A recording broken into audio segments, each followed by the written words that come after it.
Orlando Martínez. 50 años después, las ideas viven. El 17 de marzo de 1975 fue asesinado tras salir de la revista Ahora. 2 hombres le dispararon a la cabeza. Se cumplen hoy 50 años del asesinato del periodista Orlando Martínez Howley, un crimen que marcó un antes y un después en la historia de la lucha por un Estado de Derecho en la República Dominicana. Medio siglo después, su nombre sigue siendo símbolo de la lucha por la libertad de expresión y el periodismo comprometido. La frase que escribió en una de sus últimas columnas, "Las ideas no se matan", resuenan aún como un llamado a la resistencia frente al silencio y la represión.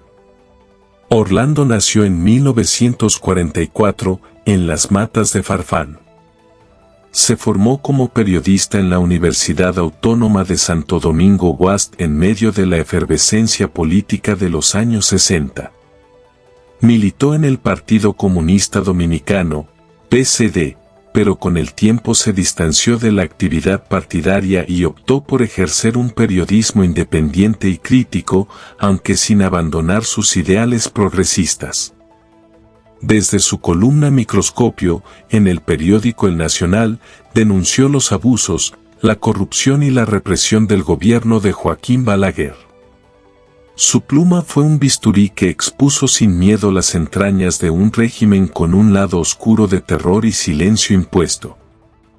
En este país, el que dice la verdad es hombre muerto. Pero hay que seguir diciéndola, escribió poco antes de su muerte. La lucha por la justicia. No fue hasta el año 2000, durante el gobierno de Hipólito Mejía, cuando se reabrió el expediente.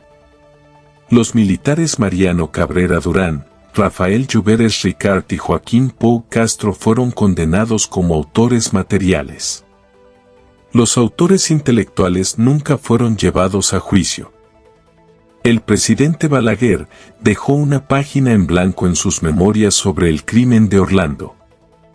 Falleció en 2002 y nadie ha revelado los detalles que, según prometió, alguien daría del caso después de su muerte. Durante el proceso judicial, se hizo pública una carta que Orlando había escrito a su madre. "Si alguna vez me matan, dile a la gente que sigan. Que las cosas cambiarán". Tras su muerte, el Partido Comunista Dominicano asumió su figura como mártir revolucionario. Su imagen apareció en afiches, marchas y consignas del partido. Sin embargo, quienes lo conocieron señalan que, para el momento de su asesinato, Orlando había dejado atrás la militancia activa y se había centrado en el periodismo independiente. El historiador Frank Moya Pons sostiene que Orlando había optado por una crítica libre, tanto hacia el gobierno como hacia los partidos. Orlando era un hombre de izquierda, pero había elegido el periodismo como su compromiso central. Ejercía desde una ética de la independencia. Juan Bolívar Díaz, colega y amigo, recuerda que poco antes de su asesinato Orlando le dijo: "Yo sé que me van a matar, pero no puedo dejar de escribir". El empresario turístico Frank Rainieri señala: "Orlando Martínez fue un buen amigo tanto mío como de mi esposa Aide. Con frecuencia compartíamos y recuerdo vívidamente su gran capacidad de análisis, su jovialidad, pero sobre todo su entereza ética. El recuerdo de su asesinato siempre será conmovedor".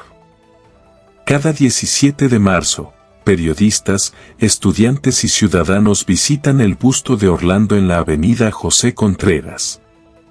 Allí se repite la consigna que él mismo dejó escrita: "Las ideas no se matan". 50 años después, Orlando no es solo una víctima sino un símbolo de la integridad periodística. Medio siglo después, su mensaje permanece: las ideas viven.